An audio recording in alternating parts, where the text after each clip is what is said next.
Johnny, how are you? I'm doing pretty well. How I'm are you excited. doing? I'm How you good. doing? I'm It's good. great to see you. You too, man. You too. Always is good to talk. Right, couple of things I want to get into. 2024 has been amazing. I wanted to go through some highlights and then get into a bit of a deep dive of Usyk Fury rematch, which is 2 weeks Oh away. yeah, can't wait for that one. Big one. Doesn't get any better. Okay, so straight off the bat, I want to hear your sort of top 5 highlights for this year in terms of the fights. First one that you think of? Of the best fights of the year, well, I guess the one I was looking forward to the most was probably the original Usyk Fury fight. As far as the one I was looking forward to the most, because I was very, very unsure of how that was going to go. But the other ones that I really top 5 of the year. Let's just go one. Let's go one at a time. So Usyk Fury 1. It's interesting to remember how uncertain people were before that fight. Oh yeah. Like, now we think, oh, this happened, but it was as pure a 50-50, an expression that is thrown around, but it was as pure a 50-50 as I think you can get. Yeah. Well, you had a great, I think, the great call on that fight, and the article. And I'm not just saying this, but the article was fantastic on that fight that you have on your site, because it was just great. It really it spoke about the fight. I mean, to pick Usyk by KO in those late rounds, you know, I was I was leaning Usyk. I wasn't even sure, but I was leaning Usyk. But to pick him by the KO as you did was great. I'm saying, and I wanted to say this. I'm sorry they robbed you. So that is one where I was flip-flopping all the time in the build-up, and then I think I put that out 2 days, maybe just after the weigh-in, 24 hours before the fight. I suddenly just said, I think Usyk's going to stop him, and I think he's going to stop him in the final third. I went for the final third. And that 9th round happened.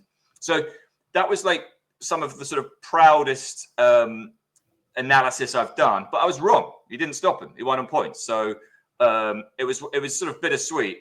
I was almost right, but from a betting point of view, I wouldn't have wanted to be in your shoes to have sat through watching that happen with that referee. Basically, you know, he looked like, you know, like a football defensive player. You know, I mean, it's like, no, this isn't supposed to happen.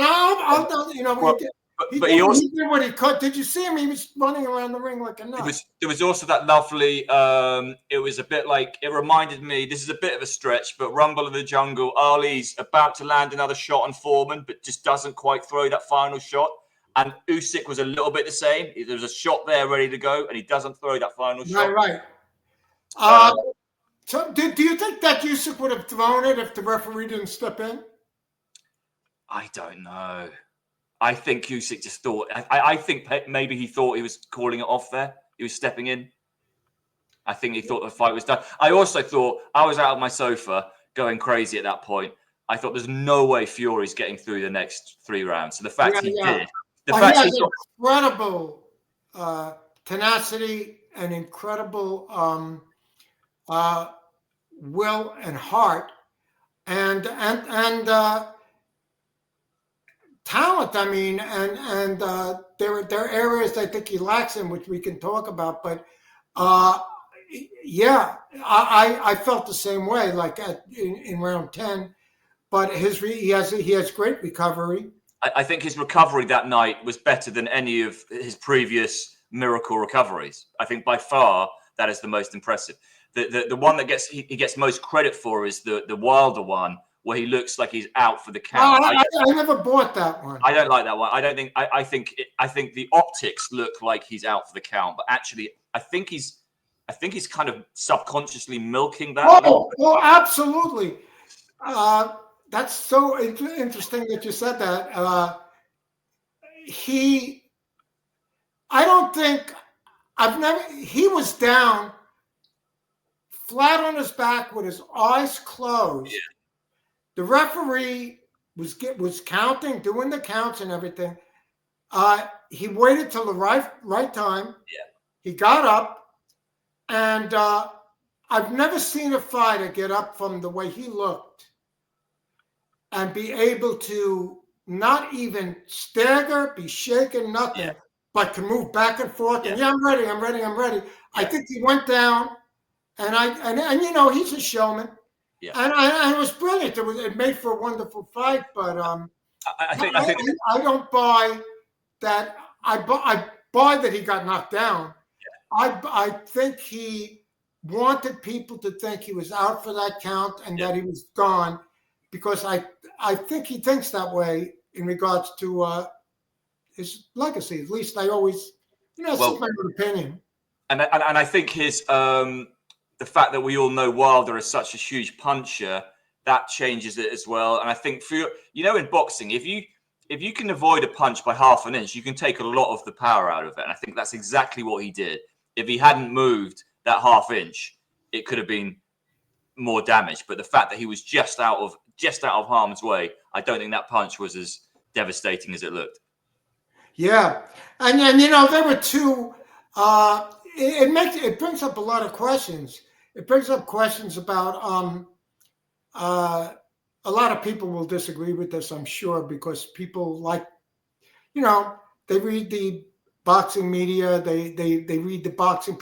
Anybody who has a vested interest in boxing, I think it's not. I don't think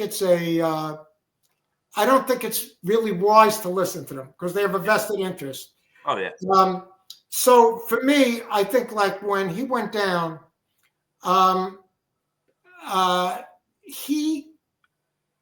do think he milked it. I also think it does bring up questions about what Wilder's power really is. Yeah. Now, I have a couple of things I'll talk about Wilder in the future that I'm not sure if I want to say here, but I can say this. I know factually. I think I could say this. I know factually one of his fights, Wilder's, was fixed. I know that factually. Is that okay with? Yeah. Okay. I know that factually because I got a call before the fight. This is a while ago, but I did. And of course, like being the brain that I am, I didn't bet it. And I got a call there were two fighters. I'm not going to bring up the other one, but this one I think is pretty common knowledge now.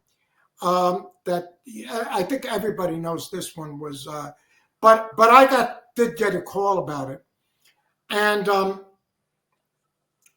I think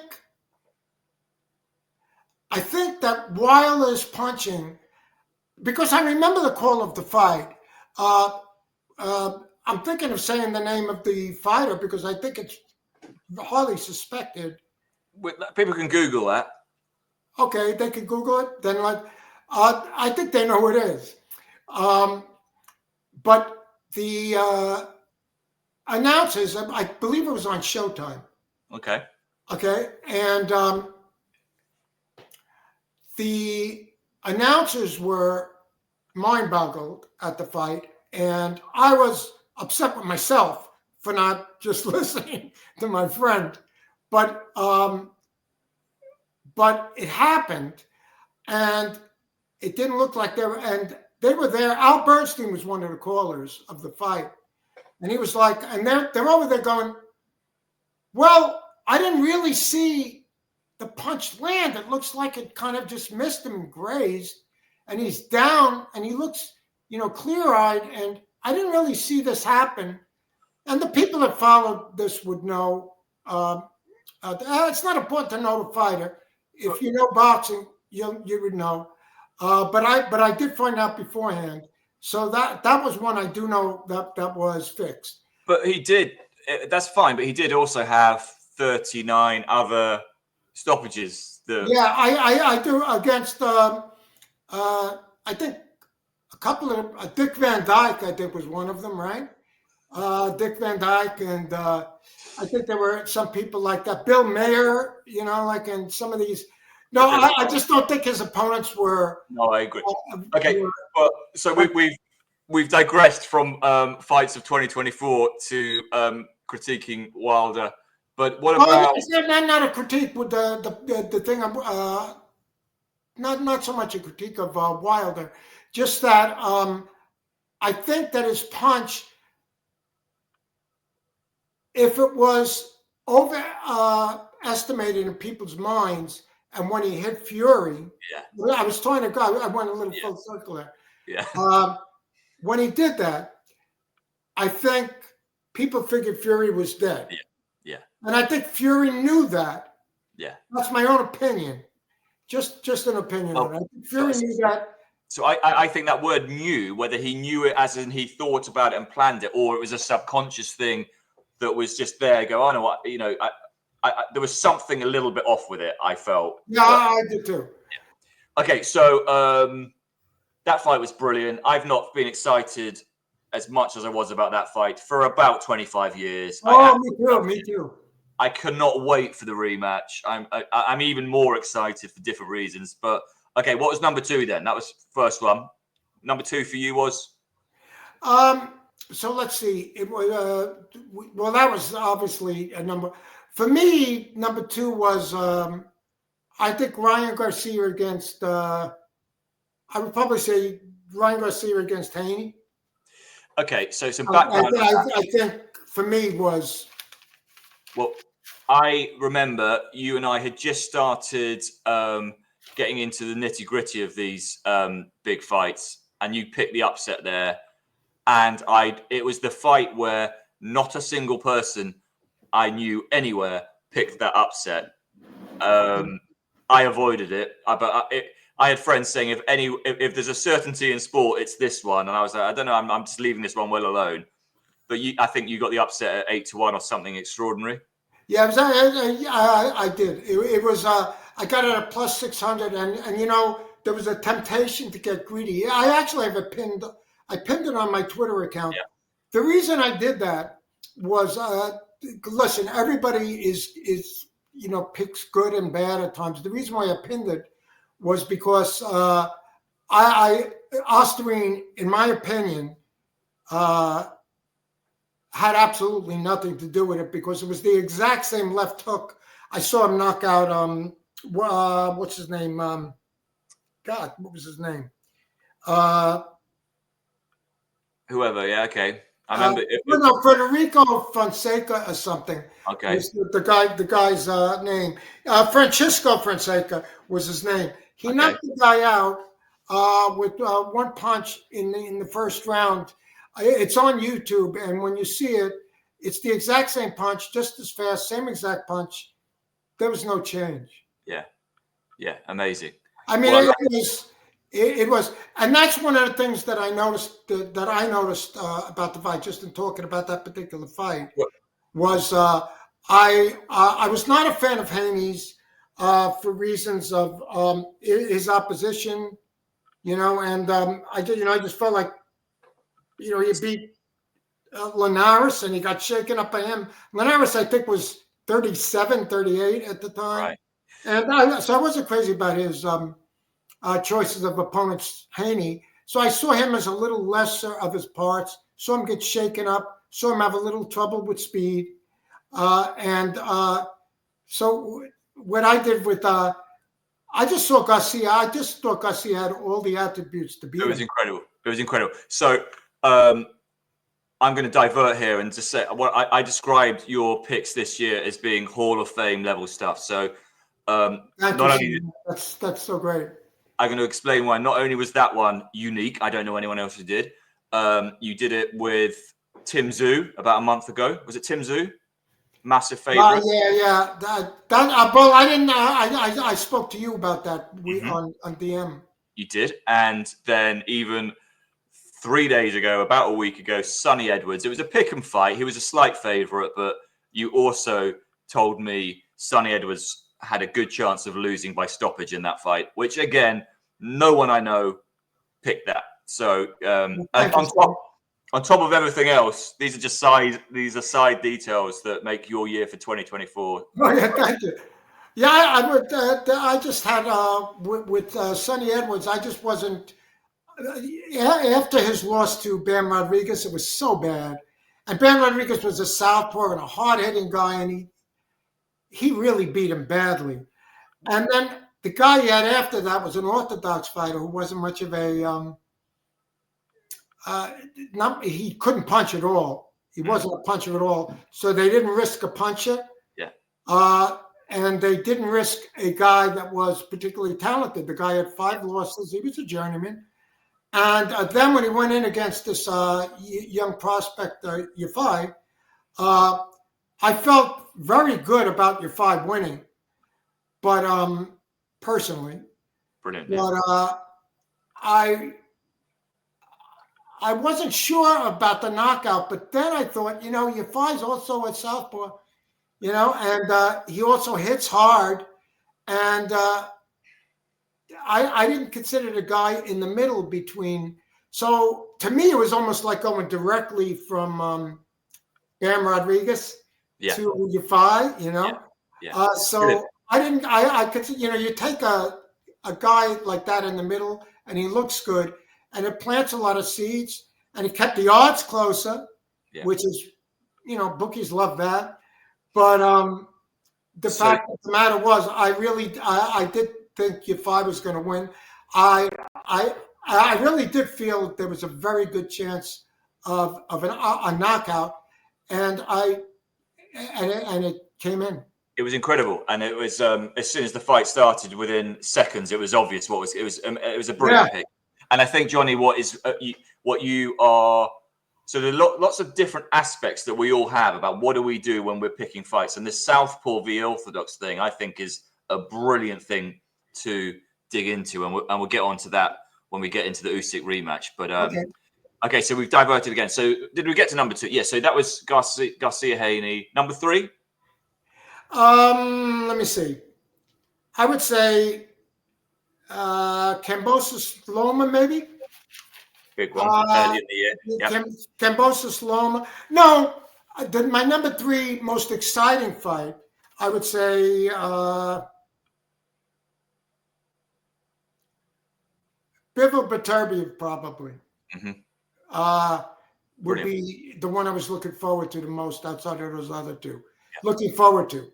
Yeah, same. And what were your feelings on that fight? I mean, I feel strong. I feel strong. I don't mind saying I think Bivol swept the first 6 rounds, and I haven't scored it again. I scored it wide enough. I scored it 116, 112. I was very surprised they gave it to Beterbiev. I was too, yeah. And also so in terms of the betting, I had one of my biggest bets this year on Bivol, but I'm very experienced enough to not let that affect my scoring of a fight. If anything, I favor the guy I haven't got money on when I'm scoring a fight. I go the other way. I usually keep 2 cards. I keep a card for what I'm seeing and the way I think that a political judge or referee, excuse me, a political judge would score it. Yeah. So for me, and then I kind of look at the 2 and see where the differentials would be, and you know what usually happens. Usually there is one judge that agrees with me, and there's 2 judges that do what the other. I don't mean exactly what I'm saying. Yeah. I'm just saying that one judge will, that's why there's so many majority and split decisions these days.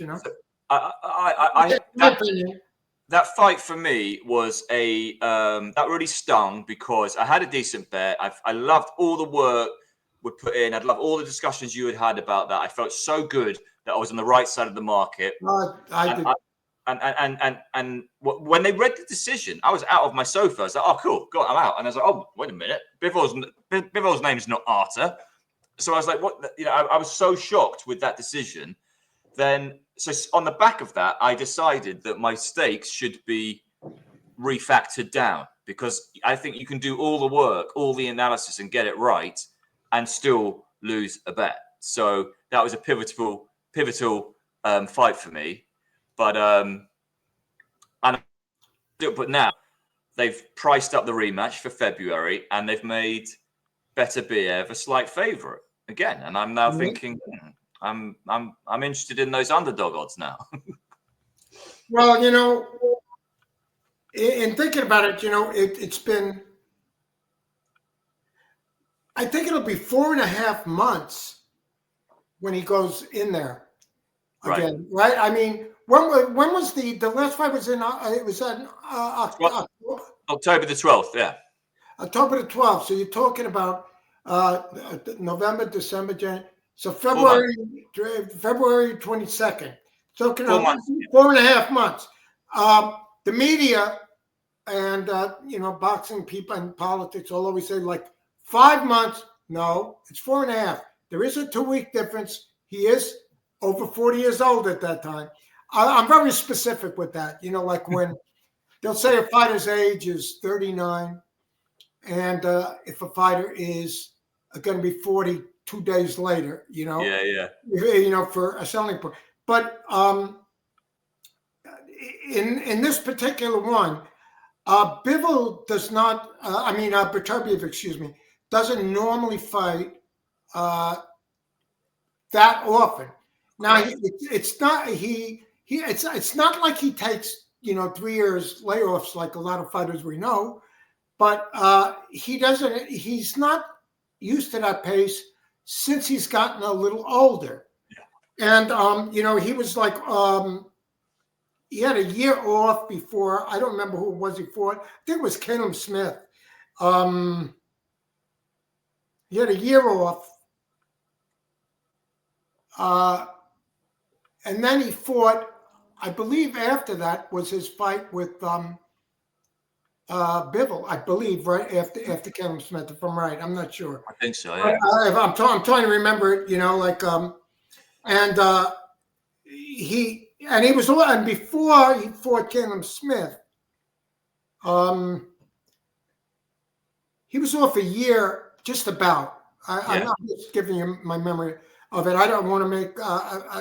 Is the computer shaking at all? No, we're good. Yeah. Because I have this on a shaky table. I think what he did was he fought Caleb Smith first, and then but whatever it was Caleb. And then he fought Yarde, and but these were still a year apart, 10 months apart. But then to go into the Bivol fight, and it wasn't a very long time from the Bivol fight. I think this is going to work against him, the quick turnover. First of all, I thought he lost. I did, not because I had picked Bivol in that fight, but I think he lost that fight to Bivol. A lot of people agree, a lot of people disagree. Everybody's right in their own mind. There's no right or wrong. But the only thing that is official is what the referee said. But I think that this time I feel the same as I did the last time. In fact, a little bit stronger. Just a tiny bit stronger, because I really felt Bivol was going to get him the last time. And so I thought Beterbiev did a lot better than I expected. This is a controversial one, because I agree. Like people say, "Oh, it's what you like." I scored it for Beterbiev because he was the aggressor, he was coming forward, all that stuff. I was like, that's cool, that's fine. If you think that's how you want to score a boxing match, that's up to you. But if you genuinely think Beterbiev won that fight in any way comfortably, I now will not listen to your next opinion because I so wholeheartedly disagree with this opinion. Do you know what I mean? It's like I respect other, but I'm now in the back of my mind, I'm like, hold on. If you think that boxing, the four foundations of how you judge a boxing match, Bivol did not win that fight, then it's a red mark for me.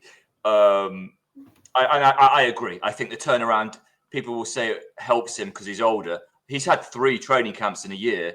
He's usually having 1 training camp a year. He's having 3 times as many. 1 was delayed from an injury. 1 was the first time he has to go the distance against Bivol, and straight away he's into another one. So for the older guy, who I think lost the fight clearly, I like the underdog money. Me too. Me too. In this Okay. one. You know what's interesting is that the odds on this fight are basically very, very similar to the odds of the first fight. There's really not much of a change. But the thing is, so I wonder how many minds it changed that first fight. What do you think? So what's going to happen is exactly what happened is the first fight opened with Beterbiev a slight favorite, and then over time it switcherooed and Bivol started the fight a slight favorite. I'm almost certain the same thing's going to happen here. Beterbiev started as a slight favorite. Come February, Bivol is going to be a slight favorite. I think we're seeing it again. I think I agree with you 100%. As usual, I actually do. I think the same thing is going to happen with that. Yeah. I think when it comes to people's money, and not just what we're reading from boxing media and people that have a vested interest in it for their profession. You know what I mean? I think we get a real opinion.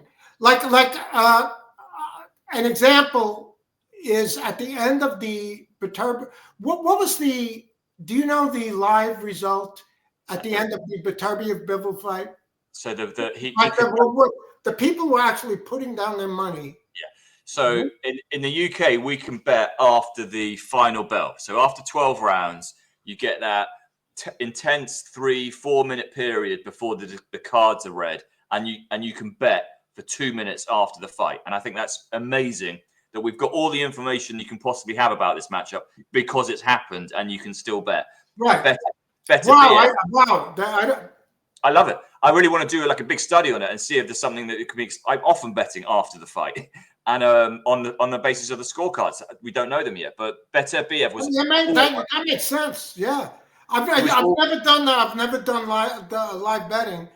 It's you got to be quick because there's a lot. Changes something. Yeah, but I think I saw plus 300 briefly, so he was a big dog. Plus 300 on Beterbiev. Yeah. Which made Bivol. What would Bivol have been then? Minus 400, minus 450, whatever. Yeah. So the draw was big. The draw was obviously a runner as well, but who knows? But yeah, I thought that was. People were spending their money at the end of that fight. They were spending the money on Bivol having won it. Yeah. I think Bivol won that fight. Okay, so one that I know that you and I definitely had. I'm going to jump in with your number 3 or 4 wherever we are. Is Wembley Stadium, September. Daniel Dubois, Anthony Joshua. We both thoroughly enjoyed that one. Yeah, that was a great fight, and for me, like I'm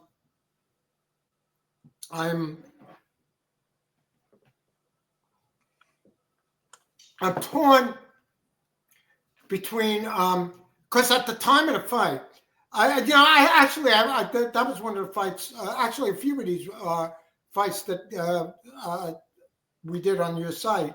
Yeah. On your website. Yeah. Sharpbetting.co.uk, right? That's right. I got it by memory. But thought I'd just mention that. But anyway, was it taking you half an hour? What? Was it taking you half an hour to mention it? Yeah. Well, I'll do it a few more times. I'll make up. That's fine. No, I'm just teasing. But no, what I'm thinking about in that fight was a fight that I wrote the thing on that fight was I really couldn't make up my mind on that fight. It was just, but I wanted to bet it. You know what I mean? It was such an exciting fight. I was looking forward to. I wanted to bet it, and I couldn't make up my mind. I mean, it was, and it was for the worst reasons. It wasn't because of both fighters' talents. I know. Well, I hate to word it like that because they're obviously talented. You step into a ring, you got to have talent. And Dubois has certainly proven it since. And but it wasn't because of the talents. It was because of and I wrote that in the thing. It was because of the shortcomings. You have AJ, who notoriously doesn't have a chin. Yeah. I mean, he doesn't have a good chin, in my opinion. Yeah. It was very difficult to assess that because he doesn't have a chin. Dubois can punch. On the other hand, we've seen Dubois, take knees as often as people go to church on Sundays. I mean, he should.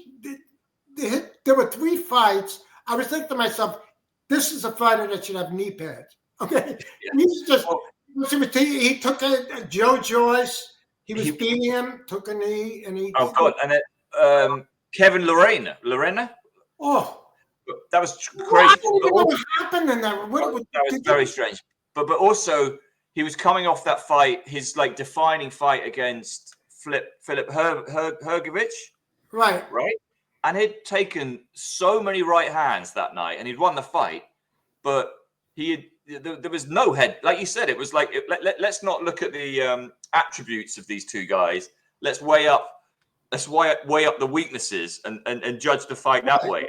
And it was crazy to do that, but I think isn't that strange though? And I mean, he took so many right hands from McGregor. But the thing was, on the plus, in hindsight is 2020. So on the plus side, you look at it and you go, but Hrgović could punch. Yeah.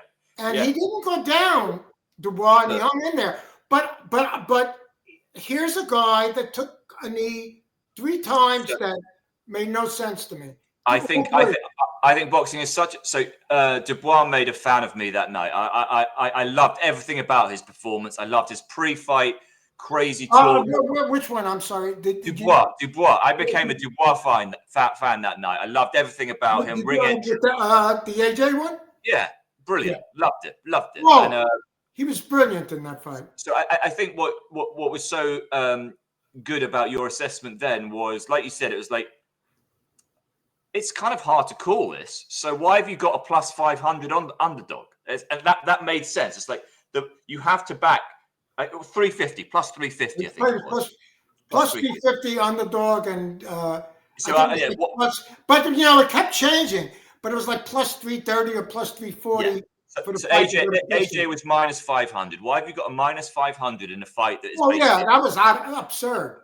Yeah, absurd. So, because if you look at who AJ had beaten, really, and Eddie Hearn had said, we need to build his confidence again, which, in my opinion, is something that you're saying that a fighter has mental issues, and that's the worst thing a fighter could have. You got to go into believing in yourself. I love getting into the psychology. Some people think it's irrelevant, but AJ, to me, I think AJ's been brilliant for boxing globally, particularly in the UK, but brilliant for the sport. But he is, for someone who looks like he should be 100% confident, he comes across as not being very confident. It's extraordinary. No. The mismatch between what he looks like and how he speaks. I'm like, wow, before the weigh-in against Dubois, there were thousands of people in central London for the live weigh-in. They gave him the microphone. He said, can you all pray for me tonight that I win tomorrow? I was like, you're minus 500 and you're asking people to pray for you?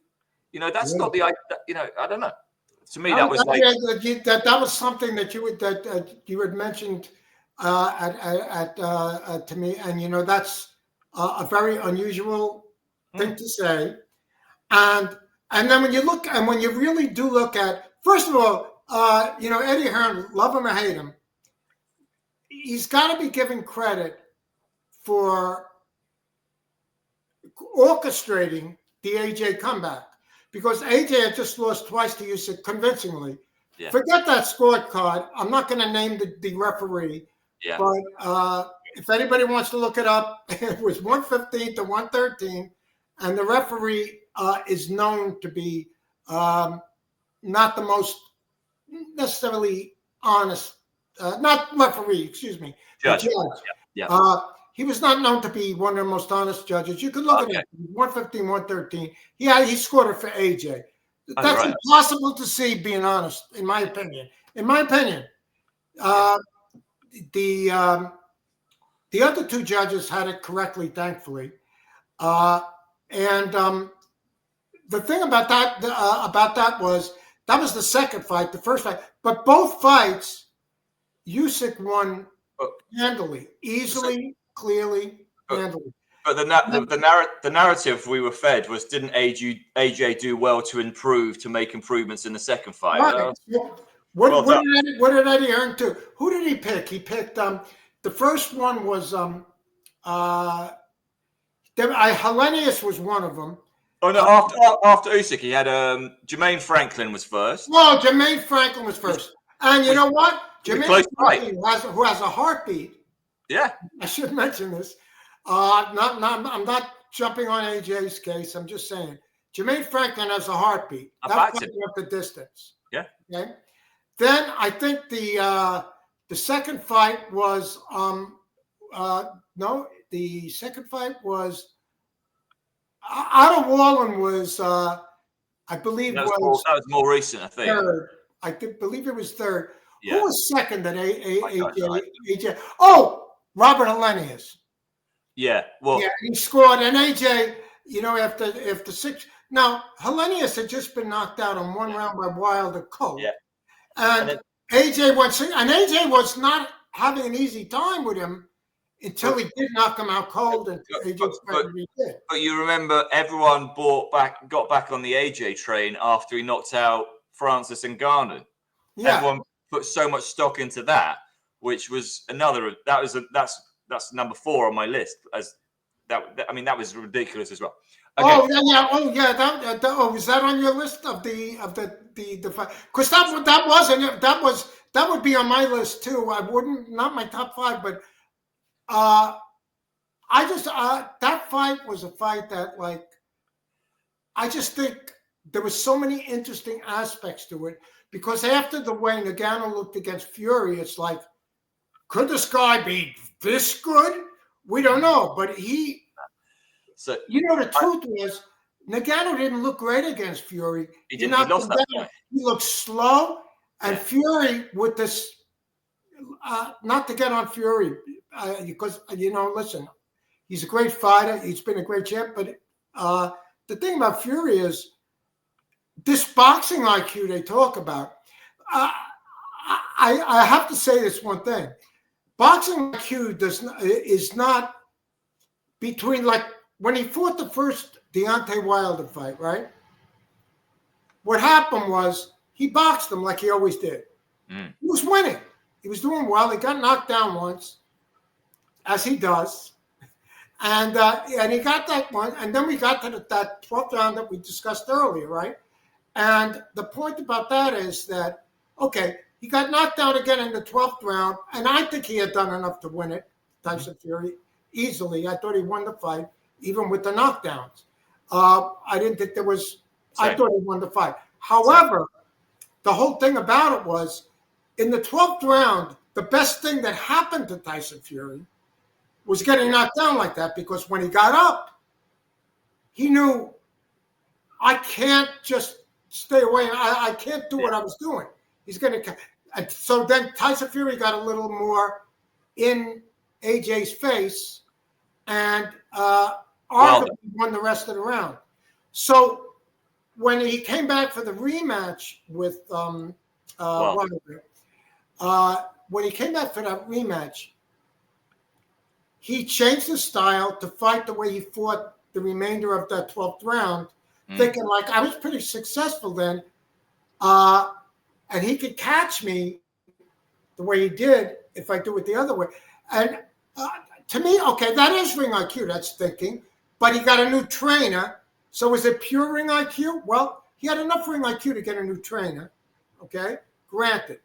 But to me, what ring IQ is, in my opinion, ring IQ has to do with being able to make adjustments during a fight, not just planning your next fight and doing some things differently. You got to be able to make adjustments during a fight. And the truth was, I've seen Fury in I don't think he showed ring IQ in the Ngannou fight at all. And I mean, I know everybody will say that's his worst performance. You can't go by that. Yeah, you can. He fought the fight. Yeah. And even, look, Muhammad Ali used to get very out of shape, but he had ring IQ, and he never looked like that. Yeah. Yeah, and so what I'm saying is, he didn't make the adjustments against Ngannou that he should have been able to win convincingly. I thought he won it convincingly. I didn't widely, but I thought he clearly won it.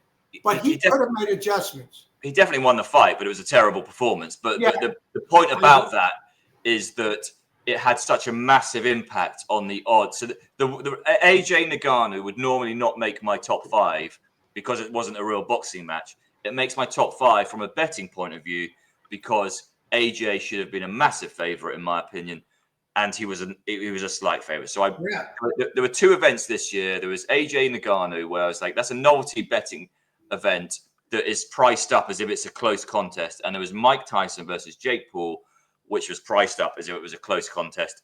And both of those I felt so strongly about, and they're not really boxing events. So no, but the article you wrote on I'm sorry, I think I'm shaking. The article you wrote on the Paul Tyson fight was, and you wrote a follow up about that 9th round, and they were brilliant. And again, sharpbetting.co.uk. I'm going to say that. I know I'm embarrassing you, but I'm saying it for the reason that those 2 articles were terrific. That's what actually. When we met, it was that I was in complete agreement with you on the Paul. You remember? Yeah. The Paul Tyson fight. Yeah. I was like, somebody else out there knows that this is going on, and your writing of it was brilliant, and it was just so well worded and descriptive. I do a deep dive for maybe 5 or 6 fights a year. I know you cover fights every weekend, but for me, I'm like, oh, this one's got something's not right here, and I go big on it. And that Tyson Paul thing, like I said in that article, and I put it all over Twitter, this is the biggest betting event since Mayweather McGregor, and everyone was like, oh, but it might be fixed. I'm like, that's in the price. That's okay. It might be fixed. It's in the price. It's still, we talked about it going. There's no way Jake Paul is going to want to hurt a 50-year-old. That's so bad for a young man to beat up on an old man. It's really bad optics. Young men don't hit old men. Like, that's the rules. Now, there's no way he's going to try and knock out Mike Tyson. And it was 3-1 against, 11-4 against it going the distance. And all these things. I was just like, what are people thinking here? Like, Tyson, there was absolutely going to be a gentleman's agreement between these two. Whether it's not written. It's not written. I don't understand the people that are saying that. Well, I do understand them. They're in the industry. They want to say Tyson held back. They want to say, or they want to. Or that's the Tyson people. Tyson held back. He could have killed Paul, but he held back. Or they'll say Paul was being kind to Tyson, rather than just saying the fight was agreed to, and was an absolute circus. It was fine. I mean, it was nothing different. Circus? It was exactly 100% what I thought it would be. Everyone was disappointed. I was like, what on earth were you thinking that would be? What could it be? Like, you can't risk the death of a sporting legend at 58 because he got punched too many times by a young pro fighter. Yeah. Everyone's like, oh, Jake Paul's going to get killed. No, Mike Tyson is in danger here. It's like, there's no, and the worst take now is after that fight, people are now saying if they do it again next year in 2025, when Tyson is 59, that Tyson will show Jake Paul that he can. And the whole thing is crazy. It was brilliant. Oh yeah, I heard that. I don't. I'm not sure if that's true or not. But I've read that a few places, which is saying like that Turkey offered $700 million to Tyson if he could knock Jake Paul out in the first 2 rounds. And I just don't see that. $700 million could do so much. Oh no, it's just it could build a whole card.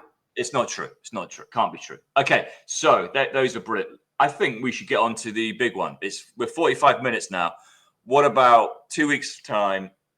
We'll be mid into fight week. We can always talk for hours. So. We've got to think the people want to hear. You're talking about you're thinking about the Fury Usyk rematch. Yeah. So headline. That's a biggie. What are your thoughts? I can tell you what my thought is, that I'm very worried about boxing politics in this because of things I've read about Turkey. Let's just call him Turkey, and because that last name is, I'll pull a muscle. You know, I'll like be like in the ER. What'd you do? I tried to pronounce the name of the guy who's been saving boxing recently. His Excellency. How about that? But I would say that Turkey, in that particular fight, he came up with the idea that if Tyson, he has so many plans for Tyson Fury. This is what bothers me. So, like, he has plans for Tyson Fury. If he wins, well, he's got the option against AJ, or we could put him in against that they can't do Wilder again, but we could put him in against Martin Bakole or guys like this, because Usyk has basically cleaned up the top of the division. Yeah. So if Usyk wins and beats Fury for a second time, and I believe he will, and he beat AJ twice. AJ. If he beats Usyk, Fury rather, twice, now we got the top 2 guys basically out of there. Wilder is no longer even considered a threat right now. I don't think he's going to come back, but I say right now, for those people out there that still believe in him. But and he also beat Dubois, Usyk. But Fury hasn't fought Dubois. Fury hasn't fought AJ. And Fury, they can. There's a lot more they could do with him from the money angle, boxing wise, if Fury was to win. So I'm nervous about the corruption or the politics, in this fight more than I was in the first one. So that's interesting. So I'm less worried now. Are you less? I am, because I think Fury is. I think I've heard him say things where he's made it pretty clear he's all about the money now. The legacy doesn't. The legacy was everything until he lost, and now the legacy is nothing. The money's everything. Yeah, that's exactly true. I think if he loses, he called himself the all-time greatest heavyweight, and then he lost, and now all of a sudden, all I want is money. No, a lot of people were. Like Sylvester Stallone said he's the best he's ever seen. But like, so if Fury has 2 defeats to Usyk, and AJ has 2 defeats to Usyk, I think that is a promotion. So the big fight that everyone wants, that His Excellency wants, is Fury v AJ. Now, I think if that is a 50-50 fight because they've both lost twice to Usyk, that's a better promotion than if it's a mismatch. If Fury beats Usyk, then that fight is no longer a 50-50 and it's a mismatch. So I actually think, on the political sense, they may just say, let's just get Usyk over the line, get that out of the way, give Fury 2 defeats to Usyk and move on to AJ Fury. They've both done 2 fights with Usyk. Who's learned the most? Who's the best of British? That will be the angle. That's why That's a great point. And it had crossed my mind about that because with them both, they both be kind of like in the same ballpark, trying to basically fighting to save their careers. Yes, really, exactly. In a sense. And they love this 50-50 fight narrative. Yeah. And it would be I mean, I don't think it would be a 50-50 fight, but it would be billed as a 50-50, and it wouldn't be if Fury beats Usyk. So I don't mind. I also think the controversy is potentially going to be a moot point if the fight goes the way I think it will, and it doesn't even go 12 rounds. Yeah, I don't see Fury making 12 rounds. I really don't. Unless he's got like, a referee like with the shield in front of him. Yeah. I don't think Fury can go to. I don't think Fury could do any better than he did in the first fight, no matter what he does. First of all, Fury hit him with the exact uppercut that knocked out Dylan White. Yeah. The exact same uppercut. He hit him powerful. It lifted Usyk off the floor. Usyk went nowhere. But Usyk cannot. So Usyk knows he can hurt Fury. And Fury knows that he hit Usyk with his Sunday punch, and Usyk went nowhere. And I think that Fury performance for the first 7 rounds was fantastic. He was a 20-1 on favorite after 7 rounds. He could not have been better. And Usyk, someone tweeted me today saying Fury doesn't fight people who can make adjustments in fight. Like you were saying, ring on cue. It's not pre-fight, it's in-fight. And Fury doesn't fight guys who can make adjustments. AJ is not a great guy for making adjustments in a fight. Oh, no. Wilder is not going to suddenly fight, make adjustments. Usyk's the first person. And so Usyk, facing massive odds, having lost a string of rounds back to back, made adjustments. You make a really good point of the effort it requires. Someone like Fury to just keep Usyk at bay is so exhausting on the reserves that when it gets into the second half of the fight, he's not the same as he was in round 3, 4, and 5. And What I think happened in the first fight that, in my opinion, confused a lot of people was that everybody's like going, all Fury needed to do was not step off the gas. He was doing great. And then he stepped off the gas. Now, he didn't step off the gas. There was no gas left. There was no gas left. In a car where your car stops running and you look down and you go like, just keep riding. Okay, keep riding. Just press the gas pedal. There's no more gasoline in the tank. Well, there's no more gasoline. What am I supposed to do? We need to get gasoline. Exactly.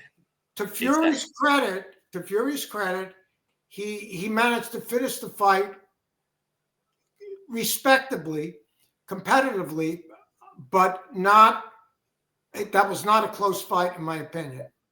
I'm going to tell you what I scored it, and for anybody watching, they're going to, I don't care. I really don't care. I had it 116, 111. That's what I had with the knockdown.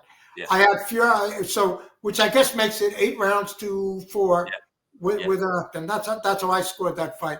I didn't think there was any question about who won that. And to improve on that, Fury himself said in an interview, and we know this about Fury's interviews, lying and Fury are like oil and vinegar on a salad. They go together very well. So we don't know what he means and what he doesn't mean, but Fury did everything that he could in that first fight. He, between rounds 4, 5, 6, and 7. Yeah. I was looking at this fight going, oh my God, he's going to. I was actually thinking he's going to embarrass. Now Usyk won the first 3 in my opinion. Yeah. Then 4, 5, 6, 7. I said, oh my God, he looks like he may embarrass you here. Yeah.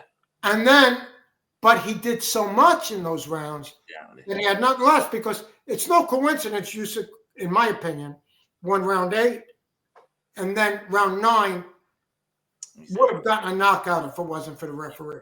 Yeah, and it's what you call and I got that one through a crazy way, but the point was, I know that it should have been a ninth round knockout. Yeah. I think, So I was going to say it's like a Pyrrhic victory. You've put so much effort into. He's put so much effort into getting ahead in the first half of the fight that it's cost him too much for the second half of the fight. I think the age thing. Obviously, Usyk's older, but I just think Fury just seems like an older fighter. Like the difference between him now and 12 months ago is so stark. Everything about him looks and sounds and just feels older. And, have you ever seen like you go to the gym a lot, you work out a lot, and have you ever seen like guys that are like in their 50s or even 60s that are in just incredible shape, and then guys that are in their like young 30s that are just not in that same shape as the guys, and then when you're out on the weekend, you see those guys that are in their 50s and 60s eating healthy and drinking protein shakes, and saying, no, I have a martini every Sunday. That's my treat. That's it. And the other guys are out there like partying and doing like the shots up. Let's do lit shot, And so these things, people can dismiss them, go, everyone can have a blowout, have a night out. But they're incremental changes that build up. And so I think, we see him having one blowout. Like Usyk, apparently, whenever he flies for a press conference or a tour, first thing he does before the press, he gets off the flight, checks into his hotel, goes to the swimming pool, swims for 6 hours. 6 hours. Is all these he's a good swimmer. Does that mean he's going to win a boxing match? No. But it's these little things that are it's the lifestyle versus the cardio is so important. I agree with you. I mean, have you seen I've only seen one picture of this, but have you seen Usyk in the way he looks right now? No. He looks, I could be wrong about this, but he looks like he put on really? About 5 or 6 pounds, and I think it was by design. That's my guess. Wow, because he said he was struggling to stay at that weight, and he wanted to go back down, didn't he? I know. He just looks either that, or he's become a lot more muscular from the working out. So I love this stuff when it gets to like fight. So last fight, he was 6 pounds heavier than he was previously because the guy read out the scales wrong. Like everyone was like, there was 3. I don't know. It was a big difference, and everyone was like, "Oh my God, he's too heavy." I was like, "Well, I don't believe you. I don't believe that's true." So, and then the next day they were like, "Oh no, we read the scales wrong." So, and then Fury's weight, everyone was like, "Oh, he's the best shape ever." Last fight, I was like, "I don't think he is. I think he's lost so much weight. I think any sort of extreme weight gain or weight loss, especially at the latter end of your career, is not a positive." You can say, "Oh, you," and so all these little things just add up. And I'm all in on Usyk. Yeah, I can't wait for it. And then this little psychological thing, it'll get more interesting during, like closer to the fight, because I think Fury is probably, I think he's been told to sell the fight the best he can. It doesn't. What he's saying doesn't seem genuine. This is just my opinion. It seems like Turkey gave him a contact. It's like, get out there and sell. Yeah. It's not a man that sounds convinced to me. Well, I agree. He's turned it up in the last week. Like he was kind of reticent and a little bit sort of almost shy. And now he's turned it up and the smack talking's increased. And this week, in the last 2 days, there's been a lot of money on Fury. So Usyk's price is getting bigger because the Fury smack talk. So, I reckon in fight week, we might get a very close betting line again. That's one of the things about, because I had written about the fight on your site, sharpbetting.co.uk. But anyway, I'm just teasing. But that is the side. But I wrote about that, and I think I'm going to reassess because the odds are, there's enough. I'm going to call it this. I'm going to call it Fury, what I think is propaganda coming from media people and everything that wanted the odds a little closer, because Usyk was almost 2-1 at a point, and now they're getting closer, which is wonderful for people that like Usyk. Yeah. And I just don't believe that without corruption or without politics involved, whatever it is called, because we don't know what is going on with that. But there's been a lot of decisions that have been politically incorrect or seemingly odd. Always seem to favor the A side. The A side here is still going to be Fury, despite the fact Usyk is the genuine A side. Yeah. The more money, let's put it this way, the money side is Fury. I think they want these odds to be better than to have Usyk, that far ahead. Because I don't see any way, I really don't see any way without politics coming into this play. Well, Tyson Fury to beat him. I started looking. I know you're big on the southpaw thing, and I love that side. I looked at Usyk's career, and I need to fact check this, but I think he's fought between 35 and 40 rounds against a southpaw, either a legitimate southpaw or an orthodox fighter who's turned southpaw. So Dillian Whyte, in their third fight, the first round, Dillian Whyte fought southpaw. Fury landed 7 punches on him. Okay, so over the 35 to 40 rounds that I've seen Fury fight a southpaw, he's not had a single 10-8 rounds. So not only does he struggle to hit the southpaw, but the southpaw also has more success hitting him. And any sort of motivation there is to get Fury over the line for future fights, to give him the nod over 12 rounds, I think there are more reasons why I'm confident about Usyk. I wouldn't back Tyson Fury if he was a 5-1 outsider in this fight. I don't think I would. I wouldn't either. No, it's too. Listen, not to talk about private life, but he has issues. Let's just call them issues. They don't just go away, And I mean, we did see him outside that pub. Okay, you could say, okay, the guy was just unwinding and stuff, but it's not healthy on his body. He's not doing himself favors going against a guy that is takes care of himself all the time either. So okay, so the Fury should be able to beat Usyk because he's so much bigger, and I don't think he's gonna. I don't see any way he can. At this, so Mike Tyson, his career was fantastic. Mike Tyson had a style that was not built for longevity. Okay, I think that's a fact. His style was like ferocious, and at 38, you can't fight like in that peekaboo style. Tyson Fury at 6'9", 20 stone, with the physique he's got, that is not a style built for longevity. And he's hit a point now where he's old. He's old, and he's a physical miracle that he's able to fight the way he does with his physical dimensions. But that's limited, and he can't do. Usyk is older, but he's got a style that lends itself to longevity. And I just think Fury is not what he was. I don't think he was that much to start with anyway, personally. But I think it's all wrong. The timing's wrong. But when you're getting paid $100 million, I know. What are you going to do? You're going to take the fight. Hey, I'm going to go in there. If they gave me $100 million, I'd go in there and promote myself against you. I mean, I think the problem is you wouldn't be able to spend it afterwards because you'd be in hospital. But, but I see what you mean.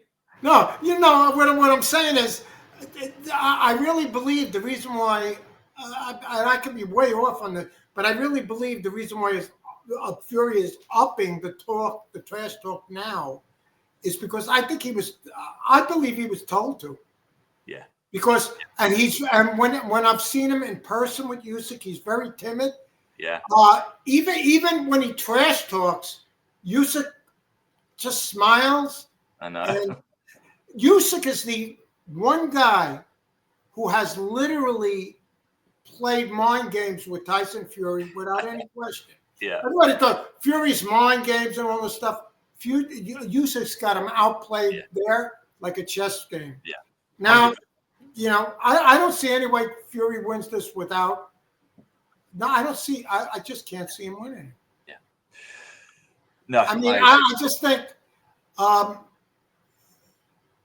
he can't not listen. That punch, that uppercut was so perfect, and that's when they asked Usyk. By the way, I think I might have mentioned this somewhere, but they asked Usyk, at what point did you know that you had that fight won? He said, when he hit me with that uppercut, and I was fine. He said, he said, I didn't go anywhere. He said, that's when I knew he had, and it was in round 6. So round 7 went to Fury, and then all of a sudden Usyk started picking up because he knew Fury couldn't hurt him. And we know Usyk can hurt Fury. And when Usyk says those things, like, you believe him. There's nothing in there that you think, oh, that's just him saying that for the psychological. You just believe what he says. Yeah. Oh, yeah. I just think he is a great. What a great ambassador. I don't know why people are against him. He is the nicest, funniest ambassador for a sport. He's brilliant. He's learned English. He's cleaned up the cruiserweight division. He's cleaned out the heavyweight division. And just from personal feelings, I'd like to see Usyk win. I'm not going to lie, but I do stay objective with my picking, and I do think he's going to win. I think he's going to win big this time. My big question on this fight, I'm curious of your opinion on this. My big question on this fight is not so much if Usyk is going to win. Is this shaking? No. Okay, good. My big question is not if Usyk is going to win. For me, other people may have whole different opinions, and they're entitled to that.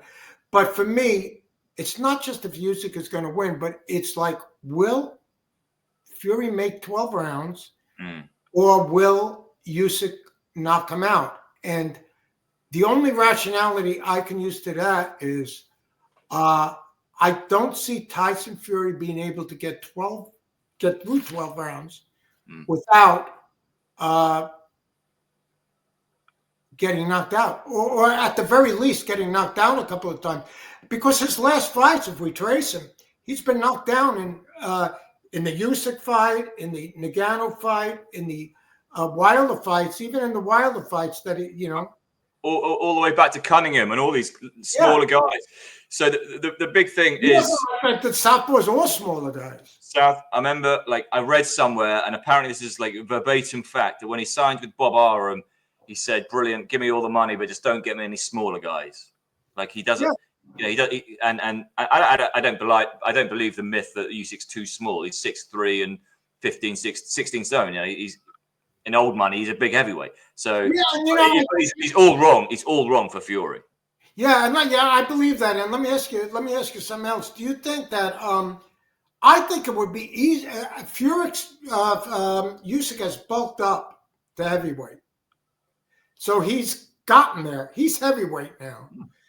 I think Usyk could put on 6 or 7 pounds now as he's bulked up and getting used to it, and with his lifestyle and working out. I think he can do that. I don't think Fury can do anything with the shape he's in other than gain and lose weight and get in the best shape he can. I think if Usyk gained 5 pounds and Fury gained 10, that the 5 are going to, if that. That's also this whole thing of like people saying, I think Fury's going to come in heavy this time round. Like, whatever someone says, he's going to come in light heavy. I'm like, I don't care. Like, I'm like, it's fine. Like, he can come in. Last time he was the best shape of his life. I was like, I don't think so. But if he comes in heavy for the rematch, I'm like, I don't care. That's cool. Like, whatever. Like, I don't care what shape Fury comes. Nothing's going to surprise me or make me doubt my confidence in Usyk, regardless of what shape Fury comes in. No, me neither. It's just to me a given. To me, it's a given. But I don't like to be, anything can happen in boxing. Oh, of course. I just don't see with politics aside, I don't see how Fury could. Fury fought the best. I think the best fight he ever fought, and he said it. And I actually mentioned that in the article before he said it. But I think it was the best fight he could have possibly fought. I don't think he could top that fight. So yeah, I mean, I'm saying I wouldn't back him unless he was 5-1. I really don't think he's going to win this fight. That doesn't mean he still might win the fight. You know what I mean? He's still got like a 20% chance of whatever. He still might win the fight. That's fine. I don't mind being wrong, but I'm just saying I think it is I'm so excited for it from a boxing. Oh, I can't wait. And he could win it.